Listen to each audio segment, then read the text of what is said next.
કરીએ ગીર પંથકના સિંહોમાં ફેલાયેલા રોગ અંગેની કે જ્યાં હવે સરકાર અલર્ટ બની છે। સિંહબાળના મોત અંગે વન અને પર્યાવરણ મંત્રી અર્જુન મોઢવાડિયાની પ્રતિક્રિયા સામે આવી।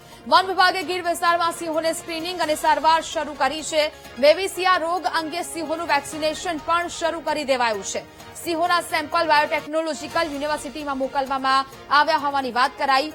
વન વિભાગના સિનિયર અધિકારીને દેખરેખ માટે ગીર મોકલવામાં આવ્યા છે। જે બાળ સિંહોના મૃત્યુના સમાચાર આવ્યા છે એના પછી સતત વન વિભાગ છે એ એના સેમ્પલ લઈ અને એમના કારણો અને જાંચ કરાવી રહ્યા છે। એના સેમ્પલ છે બધા જ ગુજરાત બાયોટેકનોલોજી રિસર્ચ સેન્ટરની અંદર ગાંધીનગર મોકલવામાં આવ્યા છે અને એના પછી આ કારણો સાચા કારણો કન્ફર્મ થશે।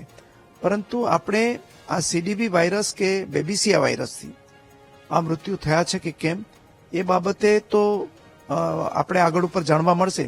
પરંતુ બેબીસિયાના લક્ષણો પરથી આપણે જે પ્રકારે સારવાર કરવી જોઈએ એ પ્રકારે સારવાર થઈ રહી છે। ત્યારે પ્રિવેન્ટિવ મેઝર પણ લઈ રહ્યા છે અને એ બાબતે વન વિભાગ પણ સતર્ક છે। પ્રધાનમંત્રી કાર્યાલયમાંથી પણ આ બાબતે સતત માર્ગદર્શન આપવામાં આવી રહ્યું છે અને ગઈકાલે માનનીય મુખ્યમંત્રી શ્રી ભૂપેન્દ્રભાઈ પટેલ સાહેબે અહીંયા ગાંધીનગર ખાતે વન વિભાગના ઉચ્ચ અધિકારીઓને બોલાવીને એમની સાથે સ્થિતિની સમીક્ષા કરી છે અને જરૂરી માર્ગદર્શન પણ આપ્યું છે।